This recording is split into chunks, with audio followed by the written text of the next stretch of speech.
protect yourself, to keep it clean, to keep it just straightforward, where it's you and the seller, you and the buyer, is the best thing is to be able to double close it, because those are two separate contracts and two separate closings, and nobody sees what your spread is, what your profit is. How could I build this out and make it a simple process, make it reliable so people could come to me every single deal and know that as long as it gets to that point, we'll fund it and we'll close it. So that came out of experience, painful situations, to be like, make this super simple, make it straightforward, and don't be charging people an arm and a leg to do it so they can do it over and over and over again. Let's just tell the people what transactional funding is. Think about it this way, is you still have a contract with your seller as an investor, right? Usually off-market deal with a seller. And then you have a contract with your end buyer. So let's just keep the math real simple. You have a deal under contract for $100,000, right? With Mrs. Jones. You're, as a wholesaler, you're not going to buy it and flip it. You're not going to hold on to it. Your whole goal is to find someone that's going to buy it from you for more, right? That's where you make your spread. That's how you feed your business, all that good stuff. So you have a buyer for 150 and you're like, great, got a killer deal. Now, one of two reasons you want to double close mainly. One is what we touched on earlier, is regulation. You can no longer maybe in your state do assignments, or they're really cracking down on it. Or number two, you've got a big fat juicy spread of 50K now.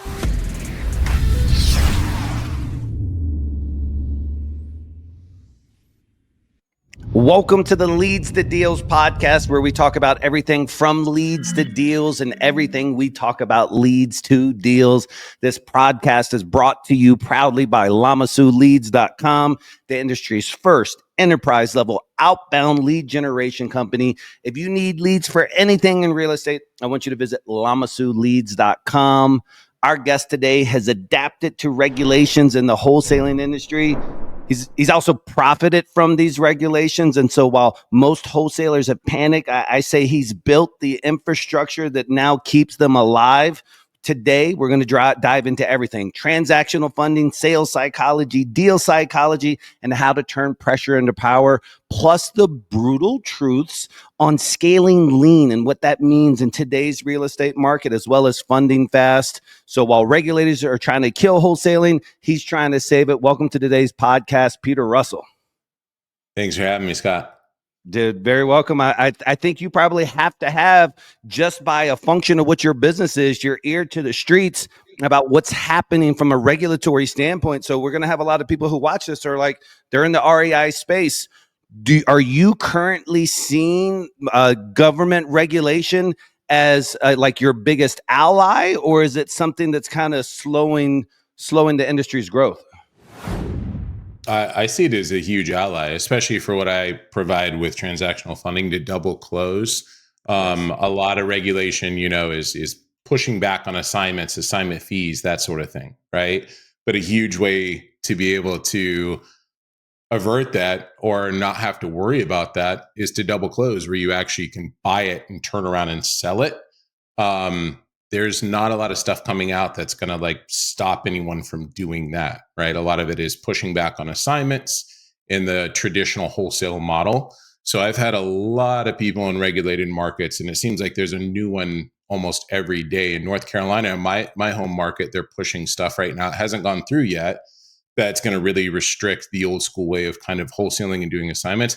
I get a lot of people that reach out to me that never did transactional funding, never double closed a deal before, and now they have to because of what's going on in their market.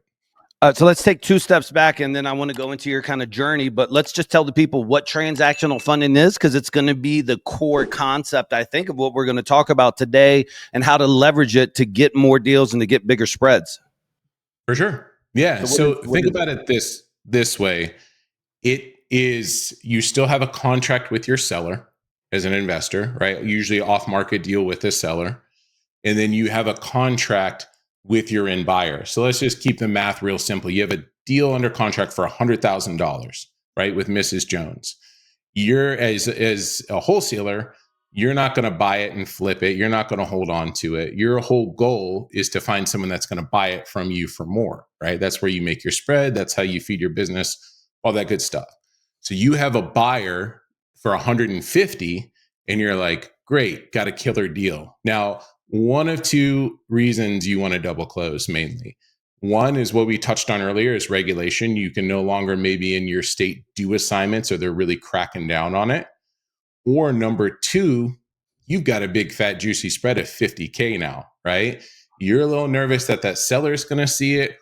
Or a lot of people don't think about this, the end buyer is going to see it.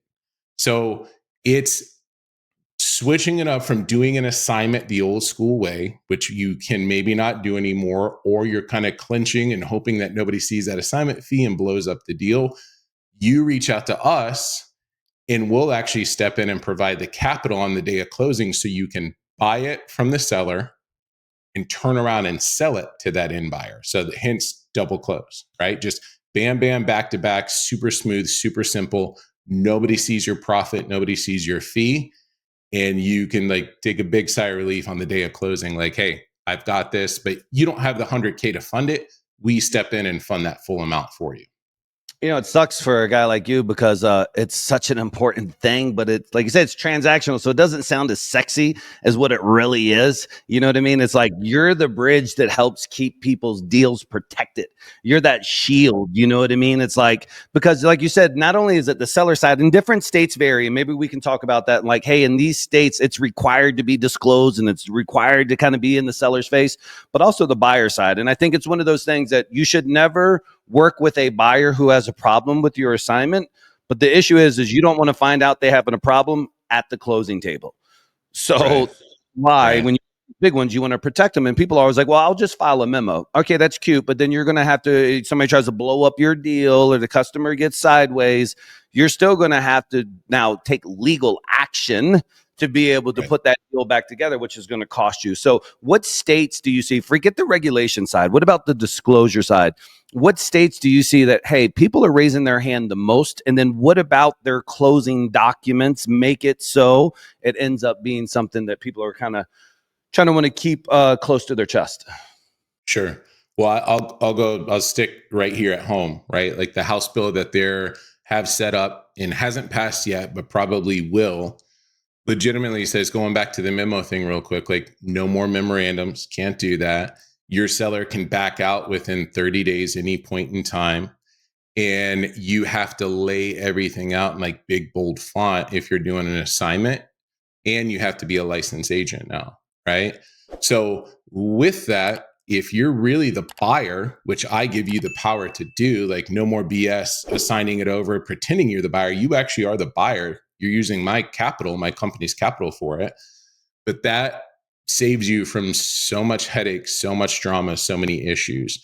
The legal side on it, all the other states and whatnot, is kind of can be tough to get into. I get a lot of requests in the Southeast. I get a lot of requests on the East Coast and some stuff in the Midwest where I hear bits and pieces of why they're using it and whatnot. And I don't have it all lined up for each state, so I don't want to misspeak. But a lot of it is if you're going to go the traditional assignment route, now everything has to be signed off, kind of what you were touching on earlier. You can't just do an old school assignment. Your seller has to sign and say, hey, I know Scott's making 40K on this. I'm okay with it, right? If you have that relationship with the seller and the buyer, maybe you're willing to risk it.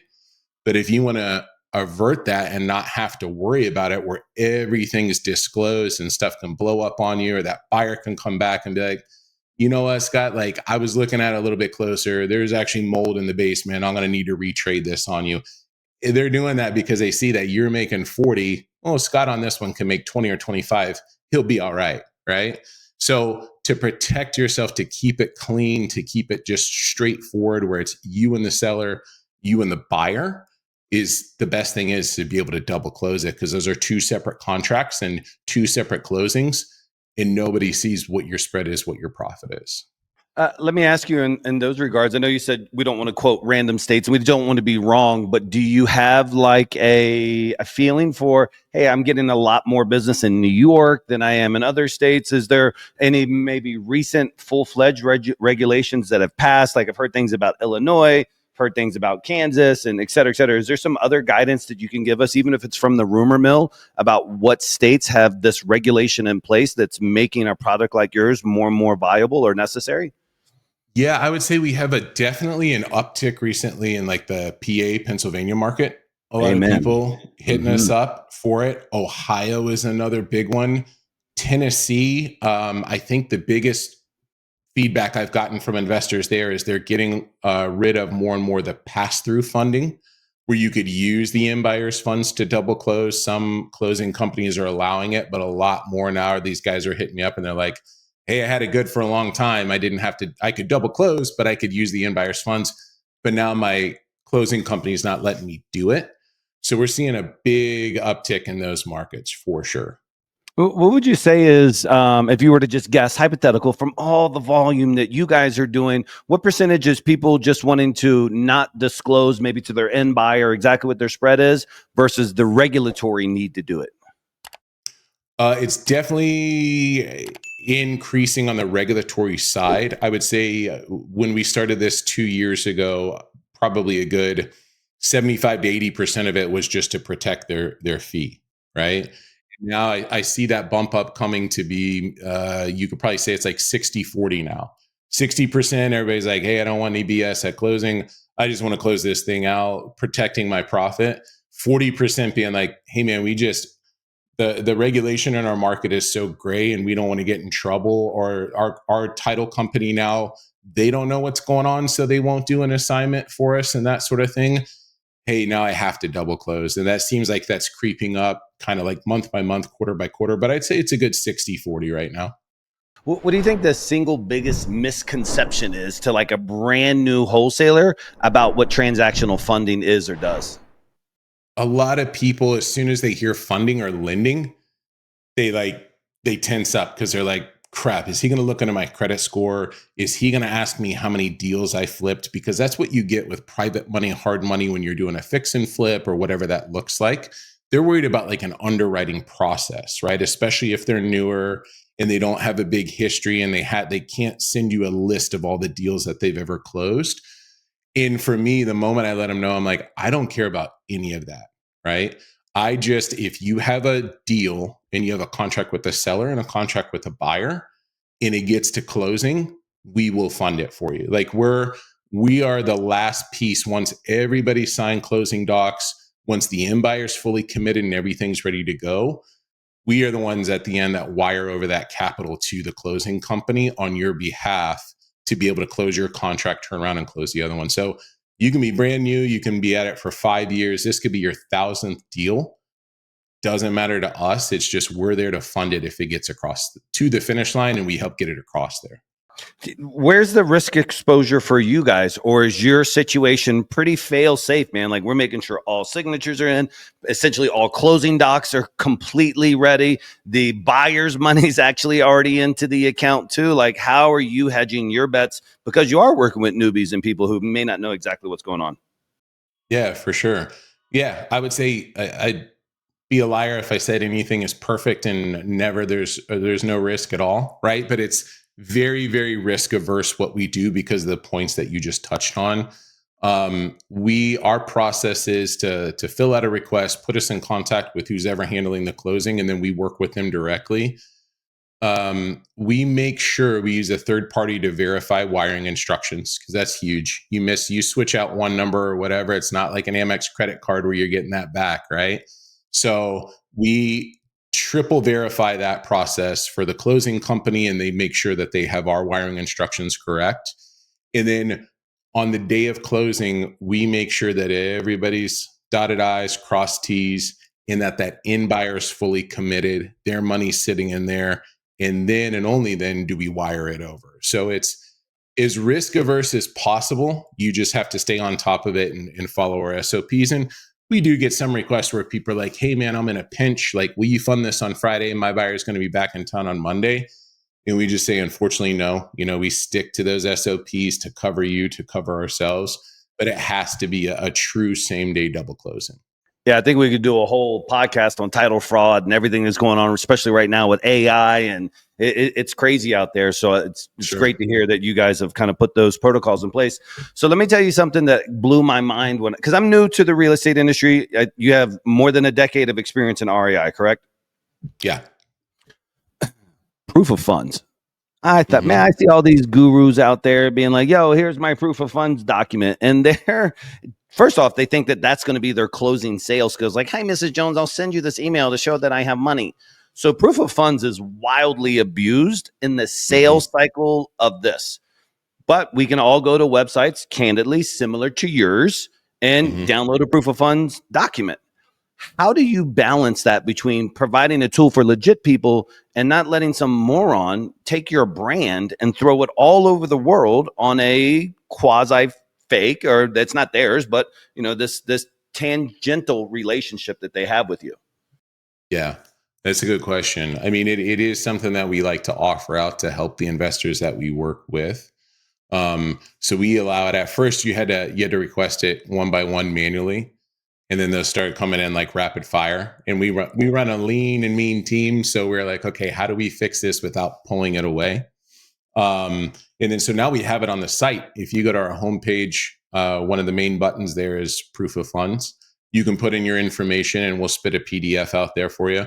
But we do limit it to it's just the information that you have put in for that specific deal. And then we limit it to three a month for each investor. We have had some people try to go around and we can pull where the IP is coming from. So it'll block it after a while.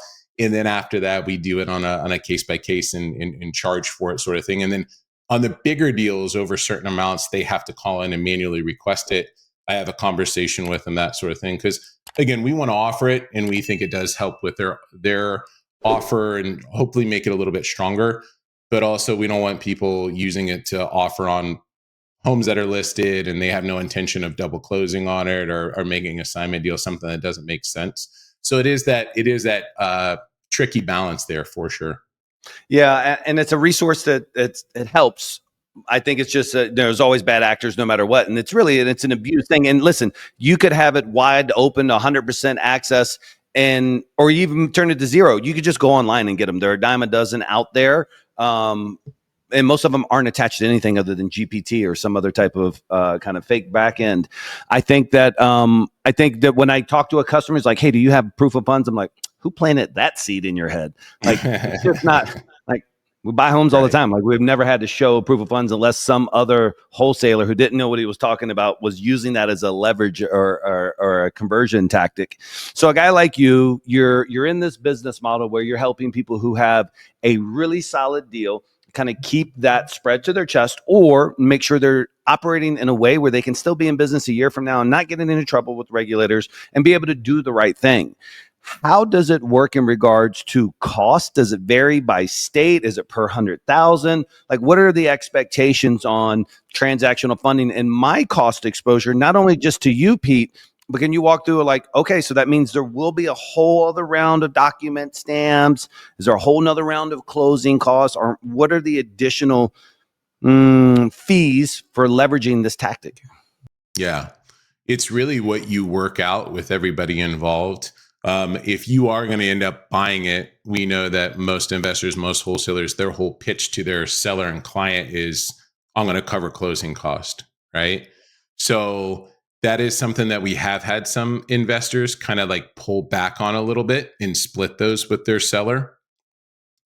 Because when you double close, you are going to have to pay. If let's just say you go the traditional route and you're like, okay, I'm going to cover all closing costs, right? You got doc prep, you got attorney costs, they put a million different things on that HUD to make money because they're going to make theirs. So you have to pay for those. And then on the second side of it, whatever you work out with your buyer, again, a lot of investors that we work with are savvy and they're like, hey, you're going to cover all the closing cost. I'm actually saving you because you're not paying A to B closing costs, but now you're just covering B to C. That's usually an easy conversation to happen with the buyer. So what happens is that wholesaler now, instead of just assigning it over, they're looking at least the A to B cost and maybe the buyer A to B cost on their side. So it's just really how I've had some guys, I have conversations with a lot of these investors and wholesalers that we fund deals for, and they just go back and they just kind of tweak their model so it's not covering, they're not coming out of pocket as much as paying A to B, B to C closing costs, that sort of thing. So you will be responsible most of the time when you're going to double close to now cover at least some of those costs that you wouldn't before. The good thing is that we provide the 100% the full amount cash to close. So if you have a $100,000 deal, you're covering closing costs, it turns into 103,000. You don't have to bring anything to the table. We fund that full amount. And then my fees, though, are just going to come out of whatever my wholesale transaction fee will be, or that spread between the B to the C, right? So if I'm incurring $3K in cost on A to B and I have a $20,000 spread, I'm just going to net 17 in theory. Correct. Yep. And that's Correct. going to come out when that second deal closes, everything gets dispersed. We get our funds back along with our fee. And then you as the wholesaler get your profit. Yep. And so let's talk about your fee structure, if you don't mind. And I know it can vary and times change, rates change, et cetera, et cetera. But as of this today, October 10th, 2025, realistically, what should we expect when we reach out to your firm? Yeah. So right now, we have it very like straightforward and simple. And well, I'll start with the minimum. Our flat fee is $2,000 to fund a deal. Now that's any deal 150K or less. So if you come to me and you're like, "Hey Pete, I have an infill lot in Alabama, 35K. I'm going to sell it over, make a good spread on it, that sort of thing." As cool, man. We'll fund it all day long. Like we fund small stuff less than 20,000 every single month too. But anything 150K or less, then it's just a flat fee of 2,000. That's it. When you go, that's it, just flat fee for that. And again, that comes out when the second deal closes. We get our funds back along with the fee. 150 to 500K, we're at 1%. There's 1% or whatever that is. It doesn't matter. A lot of people ask, or they're a little shy about telling me how much they're making because they think I'm going to like bump it up if I hear that you're crushing it. And I'm like, dude, I hope you make anything and everything as much as you can. As a wholesaler myself, I'm like, the big ones are always the funnest ones. That's awesome. So it's 1%. And then on those, we have an admin fee. It's $500. And then between 500K and $1 million, it's 1.25. So we're putting out a little more capital. We're throwing it out there. We just charge a little bit more for it. It's just 1.25. And again, same thing. It all comes out on the back end. And that's it. Other than my closing costs of the attorney's fees, all the stuff that happens on my HUD, on my settlement costs there's no other fees to Velocity Advantage Capital. Those are all the fees. What we just started doing, because as we grow with volume and get a lot of requests every single month, and we had a lot of people kind of falling off or just sending stuff over, kind of being hopeful, to be able to make sure that we have the capital that we need available for the deals that are sticking. Now, when you go onto the site and you submit your request, you're going to get a button that pops up at the end of it for an initiation fee. Now, that's part of the admin fee.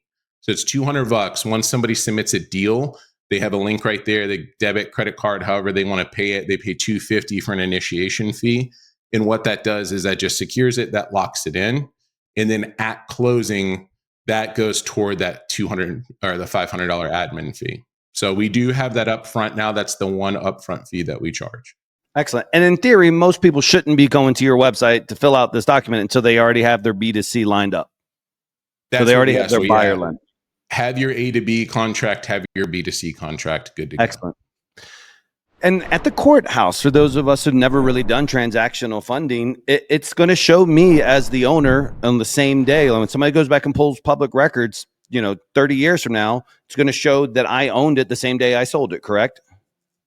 Yeah, correct.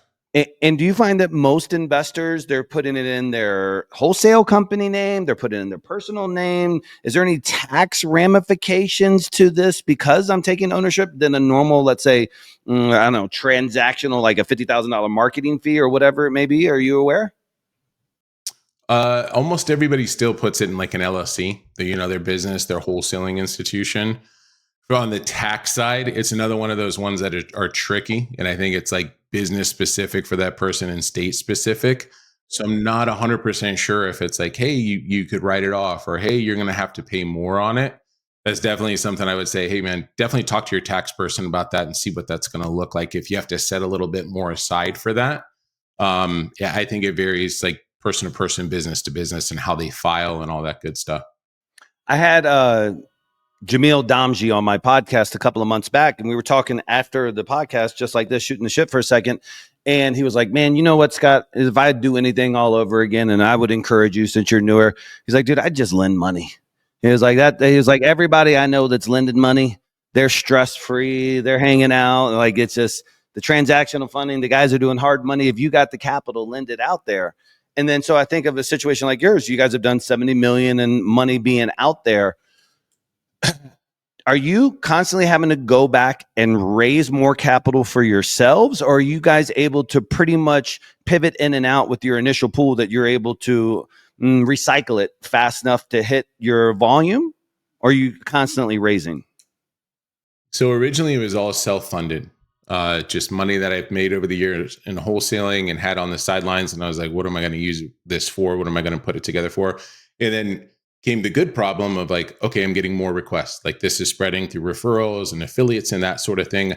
So I did go out and raise some capital.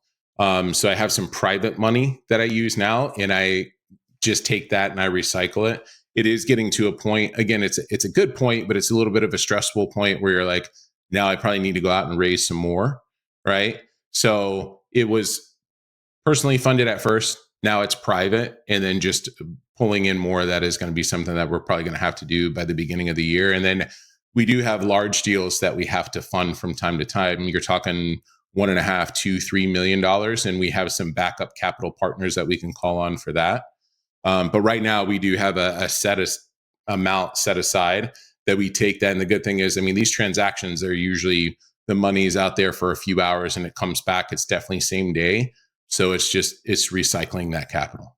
Yeah, I love that. I think you have a really unique experience with all the years, and you're still continuing, but all the years of being in the wholesaling space to now kind of observing and watching deals and spreads.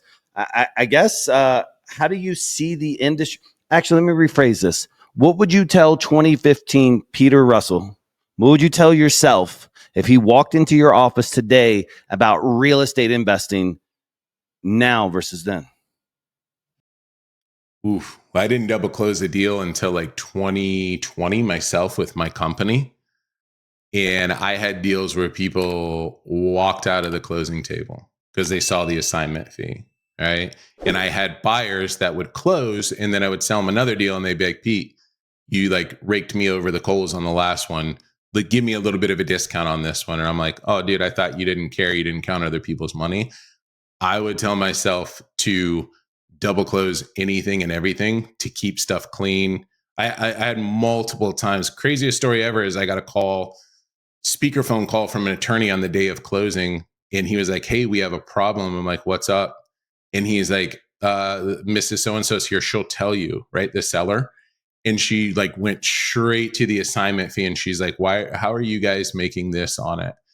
And I played it cool, right? I was just like, hey, we let you know that sometimes we partner up with people. Sometimes we're not the end buyer. If you see you're getting what we agreed upon, we're actually covering closing costs and everything like that. Let's just move forward. And I thought it was fine. I thought we were good. And she just got up and she's like, no, I'm not doing this, and walked out. And I lost that deal. So I would tell myself, hey, man, there's a way out there that you can go and use other people's money and CYA and just cover your ass on every single deal and not have to worry about this. And then just do it as much as possible. So you're not, don't risk it and say, if it's a $25,000 deal, then I'll do it or not. Some of the smaller deals fell apart. Larger deals were always cringy. So I tell myself that there's a possibility out there, because I didn't even know about it until 2020, because someone told me we're selling to them and they're like, you can't assign this. They're a bigger institution. They're like, you have to close it. And I scrambled and I was like, okay, I got to figure this out. Right. So tap myself on the shoulder and say, hey man, double close those things. Don't stress them. Don't worry about it. Don't let those deals blow up.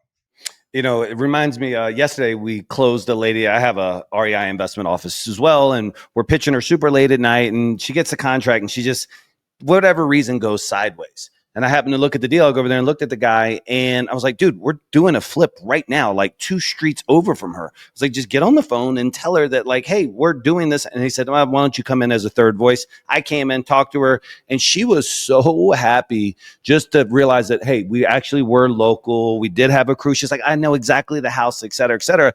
But it just takes me to the credibility it gives you as a wholesalers who are listening out there in your pitch to say, I bought this house. I bought this house. I bought this house. Because when you use transactional funding, you can say honestly to somebody, I bought that one, I bought that one, I bought that one, I bought that one, I bought that one, and you sold them. And so I think that that's kind of a cool benefit to your pitch of like, hey, I'm doing volume. Mrs. Jones, if you check in the books, you'll see 45 properties that my company has personally bought so far this year. because we're in transactional funding, it's going to show as a record. And I'm being honest. Obviously, I instantly flipped them, but it's just cool. It's like another way to have a little bit more validity versus being the average wholesaler who doesn't have anything that's ever been recorded in their name. 100%. And you have the peace of mind and not lying to him and being like, I'm going to buy this. Right. I was talking to Britt Daniels. I was on his podcast a while ago, and he was like, look, go out there. He's like, I bless anybody listening to this. You're an actual buyer now. You don't have to feel bad when you say that. Use Pete and use Velocity Advantage Capital. And it's true. And you have the confidence to be able to back up that you actually say you get that A to B contract, say you get the B to C contract, and then you're like, oh shit, who do I go to now to fund this thing? And that's what I came up against. And I was using local guys when I first started doing it. And man, I got left hanging on a couple big double closings. Luckily, we were able to salvage them. But these guys were just like private money guys. They were on the golf course. One guy was like out on a hunting trip one time, would not pick up his phone, he didn't care, right? He didn't know what it's like to be that guy in the middle that's just like everyone's hitting you up and they're like, you're supposed to buy this. So that's where after a while it was like light bulb. It was like, hey man, like if I'm struggling with this, there's wholesalers all over this country. How could I build this out and make it a simple process, make it reliable so people could come to me on every single deal and know that as long as it gets to that point, we'll fund it and we'll close it. So that came out of like experience, painful situations to be like, make this super simple, make it straightforward, and don't be charging people an arm and a leg to do it so they can do it over and over and over again.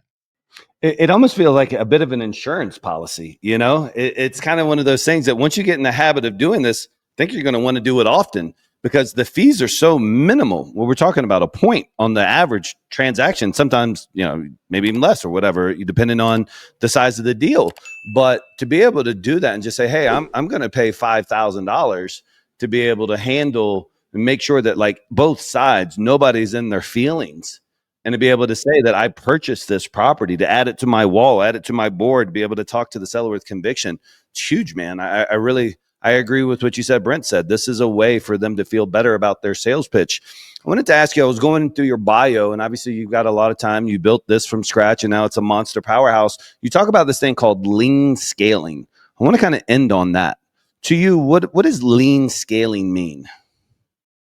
Lean scaling is going back to maybe that question you were asking before, what would you tell Pete from 2015 is it's not about having a bunch of people in your office that work for you, right? Bunch of people in seats and you feel good and you rent out this cool office space and you do all this stuff.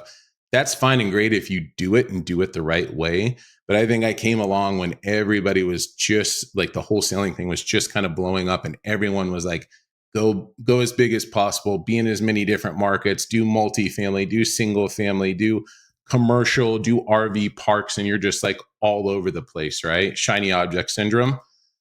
So about 2 years ago, I was just like, I'm going to strip this all down. I'm going to take all my experience and everything that I have going on, and I'm going to put it into wholesaling in my own backyard here in Charlotte. I'm going to focus on that. No other markets. We used to be in like 6 different markets and all this other stuff. And then I'm going to do transactional funding, and I'm going to do it as well as possible and work with as many people and have a really, really good product. And as it grows and as it scales, I still want to grow. I still want to get in front of people. I still want to work with people, but I want to do it the right way where it's just not your life's a cluster and it's 20-hour days and you got a bunch of people working for you that aren't held accountable and things aren't just, you just got people in seats. So I want to scale, but I want to scale lean. I want to have the right people in the right positions, the right place. They're accountable and they're doing what they do at a high level. And then when we bring anyone else in now, we are like protective of that core group. Like we're a lean and mean group. So if we bring someone in, you can't just talk the talk. Like you got to walk the walk and you got to fit into what we have going on here as a team, as a culture and everything like that. I think before I just wanted to grow and I was like, oh, it'll just figure itself out. And I just learned that's not the way. So now it's scaling, but it's scaling lean and like with a purpose. Yeah, I love that. Especially, I think it's easy to get ahead of your skis in the REI space.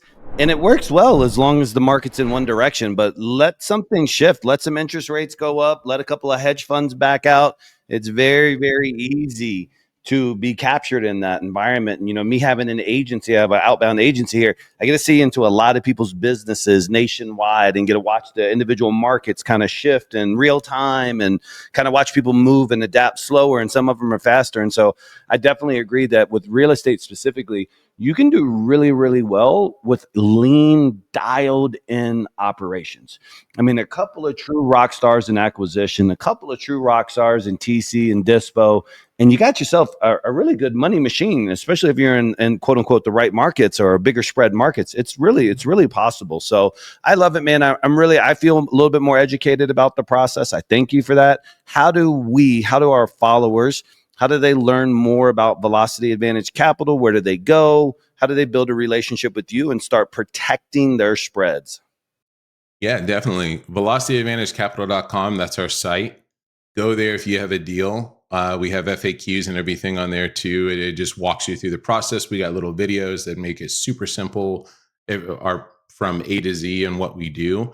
Follow me on Instagram. I'm on YouTube too. I'm trying to be as intent as possible on putting out more and more content as things go. So we're always putting stuff out there. And just reach out to me, DM me, message me. Again, we're a small team, small operation. People all the time are blown away. They're like, "Hey, I saw you on this podcast or whatever," and then they call and I pick up the phone, right? Or they reach out and I'm the one calling back. They're like, "Oh, wow." So I want to be that touch point. I reach out to people. I do have a team. If it's not me, it'll be someone else on that small team. But just on socials, things like that. I put the most stuff on Instagram for content and everything like that. But I am on Facebook, Instagram, YouTube, and then just our site. Like if you have a deal, the A to B contract, B to C contract, you can go on there. Simple process. Just click the button, put in the info, and you're good to go. What I love about it is, like you said, it's a simple process. Now, I follow a lot of gurus, and they have come up with 17 different ways to get around these regulations. And it's like, okay, and you're going to get ownership interest in a trust, and this trust is going to be held by an offshore. I mean, these guys are twisting around every which way to try to get around regulations when all they need is Velocity Advantage Capital. It will allow you, in the face of all this change and scrutiny, which is going to run a lot of people out of business because they don't know how to adapt. They don't know about this as a solution, and they can't handle a more complex pitch and try to explain to somebody why I'm going to take equity but not actual ownership, and vice versa, and all these weird things that people are pitching. So as this market shifts, you have to be aligned with somebody like Pete and his team. Follow him on Instagram, follow him on YouTube, go to his website, and help protect the spreads. I'm gonna get a big shirt that says "Protect the Spreads." No one's gonna know what we're talking about except for us in the real estate, but protect the spreads. Pete, I appreciate you coming out, brother. Thank you so much, Scott.